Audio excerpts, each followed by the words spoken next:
Hello friends, मेरा नाम रोहन है। आप देख रहे हैं रोहन कॉमर्स। आज के इस वीडियो में हम जर्नल का ऐसा टॉपिक पर चर्चा करेंगे जिस पर बच्चों की आए दिन कंफ्यूजन रहती है कि इसका जर्नल कैसे बनाते हैं। देखते हैं, इसका पहला टॉपिक है कर्मचारी द्वारा माल या रुपया चोरी होने पे क्या जर्नल बनेगा। मान लेते हैं कि 5,000 रुपया कर्मचारी द्वारा चोरी हुआ या 5,000 का माल कर्मचारी द्वारा चोरी हुआ। एक एक करके हम बात करेंगे। सबसे पहले हम देख लेते हैं रुपया पर। रुपया में क्या होता है, इससे पहले कि हम वीडियो स्टार्ट करें, यदि आप इस चैनल पे नए हैं तो चैनल को अभी सब्सक्राइब मत करिए, आप सिर्फ देखिए। यदि आपको मैं जर्नल अच्छे तरीका से समझा देता हूं, यदि समझ में आ जाता है तो एक लाइक भी कर दीजिएगा और चैनल को सब्सक्राइब भी कर लीजिएगा। अभी फिलहाल जो हमारे न्यू यूजर हैं, न्यू स्टूडेंट है जो हमारे चैनल पे नए नए आए हैं, उनके लिए अभी आप देखिए और लास्ट में सब्सक्राइब करिएगा। चलिए बात करते हैं कर्मचारी द्वारा माल चोरी होने पे। जब कर्मचारी माल को चुराएगा तो हम सबसे पहला जर्नल में लॉस बाय थेफ्ट अकाउंट लिखेंगे। लॉस बाय थेफ्ट अकाउंट को डेबिट करेंगे। किस लिए लॉस बाय थेफ्ट अकाउंट को डेबिट करेंगे? क्योंकि ये नॉमिनल अकाउंट है और नॉमिनल अकाउंट में जब हमें लॉस होता है तो रूल कहता है debit all expenses and losses and credit all income profit. तो यहाँ पे लॉस हो रहा है इसलिए डेबिट किए हैं। और 2, यदि पैसा चुरा लिया हो, पैसे चुराया हो कर्मचारी, तब हम कैश लिखेंगे। कैश सीआर में किस लिए लिखेंगे? क्योंकि जब चोरी होगा तो हमारे यहाँ से कैश गोज आउट होगा, यानी जाएगा। और ये रियल अकाउंट है, या रियल अकाउंट का रूल कहता है जो आता है उसको नाम करिए यानी डीआर करिए, और जो जाता है उसको जमा सीआर करिए। इसलिए सीआर इसको करेंगे। ये भी 5,000 से हो जाएगा। ये बात हुई जब पैसा चोरी होगी तब। अब जब माल चोरी होगा तब क्या जर्नल बनेगा? तो माल चोरी होने पे loss by theft account debit. Loss by theft account तो डेबिट होगा ही फ्रेंड्स। ये आपको हमेशा ध्यान रखना है कि जब भी माल चोरी होने के केस में loss by theft account debit होगा। और उसके बाद जब माल चोरी हुआ, जब पैसा चोरी हुआ था तो हमारे पास से कैश गया था। अब माल चोरी हो रहा है तो हमारे पास से गुड्स जाएगा, और गुड्स जाने के क्रम में हम परचेज लिखेंगे। परचेज अकाउंट को क्रेडिट करेंगे 5,000 से। आप टेंशन नहीं लीजिए, हम इसके बारे में भी समझाएंगे। जब परचेज हम किस लिए लिखे हैं, चूंकि जब गुड्स जाता है तो हम सेल्स के क्रम में लिखते हैं। यहाँ पे हम सेल्स नहीं लिख के परचेज लिखे। तो आप याद करिए, जब इस गुड्स को खरीदे होइएगा, जब गुड्स चोरी हुआ, उस गुड्स को जब आप खरीदे होइएगा तब क्या जर्नल बनाए होइएगा?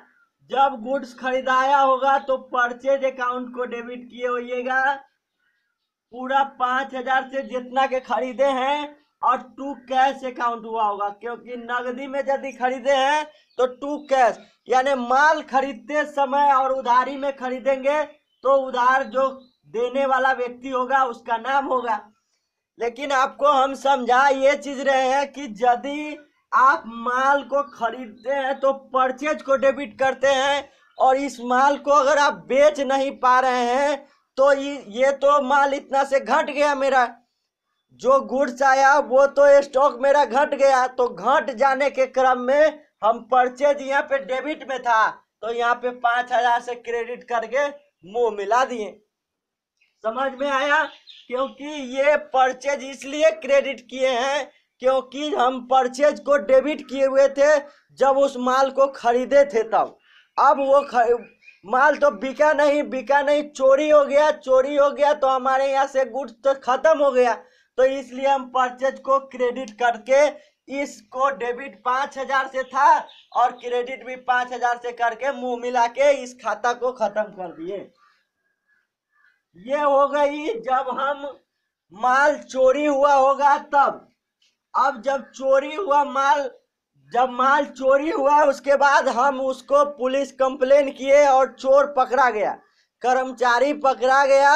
और वो हमें पहला केस ये है कि जब रुपया चुराया हो, तो रुपया चुराया हुआ था 5,000 रुपया, तो उसमें से हमारा 3,000 रुपया वो दे दिया, 3,000 रुपया दे दिया और 2,000 रुपया वो नहीं दिया। तो 2,000 जो नहीं दिया वो हमारे लिए लॉस हो गया और लॉस को प्रॉफिट एंड लॉस अकाउंट में डाल देंगे। तो आइए देखते हैं उसका जर्नल कैसे बनाएंगे। तो जब हमारा पैसा चुराया था 5,000 रुपया, तो 5,000 हमारे यहाँ से कैश गया था, क्रेडिट किए थे, अब वो पैसा मेरे पास आ रहा है तो कैश को डेबिट कर देंगे, कैश अकाउंट डेबिट हो जाएगा 5,000 से।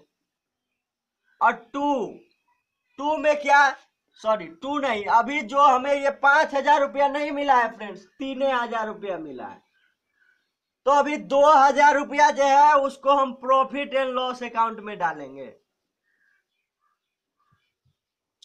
प्रॉफिट एंड लॉस अकाउंट को डेबिट करेंगे 2,000 रुपया से।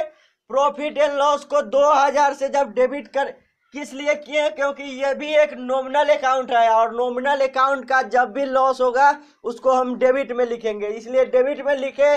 और जो हमने लॉस बाय थिफ्ट को ये खाता जो ओपन किया था चोरी होने पे, अब इसका हमारा पैसों मिल गया, अब उसको हम लॉसो समझ लिए, तब इसको हम खत्म कर देते हैं। तो loss by theft account, loss by theft account पूरे 5,000। अब ये भी 5,000 और ये भी 5,000।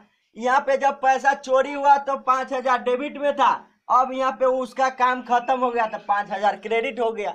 अब यदि पूरा के पूरा पैसा लौटा दे तो सिर्फ कैसे हो जाएगा, लॉस नहीं होगा, ये आपको अपने से समझ लेना है। उसके बाद अब तो ये पैसा देने की बात आई, और वही जब हमारे पास ये गुड्स चोरी किया हुआ है 5,000 का, तो जब 3,000 का गुड्स दे देगा तो वैसे ही 2,000 रुपया लॉस हो गया। तो जब गुड्स लिखेंगे तो फिर से परचेज लिखेंगे, इसके कंडीशन में जब मिल जाए तो ये, और जब इसके कंडीशन में मिले यानी गुड्स चुराया हुआ हो, माल चुराया हुआ हो और फिर वो पैसा हमें मिल जाए, तब क्या जर्नल बनाएंगे, परचेज अकाउंट को फिर से डेबिट कर देंगे 3,000 रुपया से। और प्रॉफिट एंड लॉस, चूंकि 2,000 रुपया का माल नहीं दिया है तो प्रॉफिट एंड लॉस अकाउंट में एक रो डेबिट कर देंगे 2,000 रुपया से। और जो लॉस बाय थेफ्ट का खाता खुला हुआ था उसको बंद करेंगे, लॉस बाय थेफ्ट अकाउंट पूरे 5,000 से। इसको डेबिट किस लिए किए, क्योंकि जब चोरी हुआ था तब हम इसको क्रेडिट कर दिए हुए थे यहाँ पे। अब फिर वो पैसा, वो माल हमें मिल गया, फिर उतना जितना से मिल गया है उतना से डेबिट किए, और जितना नहीं मिला है उतना हमारे लिए लॉस हो गया, 2,000 रुपया हमारे लिए लॉस हो गया। तो प्रॉफिट एंड लॉस को डेबिट पक्ष में लिख के लॉस भी हम दिखा दिए। और जो लॉस बाय थेफ्ट का खाता खोला हुआ था अब इसको हमको बंद करना पड़ेगा, क्योंकि इसका तो अब कहानी खत्म हो गया। तो ये डेबिट में था और क्रेडिट में करके इसको बंद कर दिए। अब प्रश्न है कि इस वीडियो में हम ये सिर्फ लॉस बाय थेफ्ट पर ही देखे हैं, अगली वीडियो में हम देखेंगे कि जब फायर से आग लगने से हो जाती है, लॉस बाय जब कर्मचारी चुराता है माल, तो इंश्योरेंस वाला माल नहीं होता है, ज्यादातर ऐसा ही देखा गया है। यदि इंश्योरेंस किया हुआ होगा माल तो उसको हम कैसे करेंगे ये हम देखेंगे लॉस बाय फायर वाला वीडियो में। लेकिन यदि इसमें भी कहीं से कोई ऐसा प्रश्न आ गया है कि ये प्रश्न में बीमित माल का नुकसान हुआ है, बीमित माल चुराया गया, जिसका इंश्योरेंस हुआ था वो माल चोरी हुआ है, तो हम 3 स्टेप में इसका काम करते हैं। ये काम आप इंश्योरेंस वाला चैप्टर से भी कर सकते हैं। इस वीडियो में इतना ही। यदि अब आपको वीडियो पसंद आ गया हो और मैं यदि आपको जनरल समझा दिया हूं चोरी होने के क्रम में जो माल है, तो आप इस चैनल को सब्सक्राइब कर लीजिए, वीडियो को लाइक कर दीजिए। मिलते हैं अगले वीडियो में।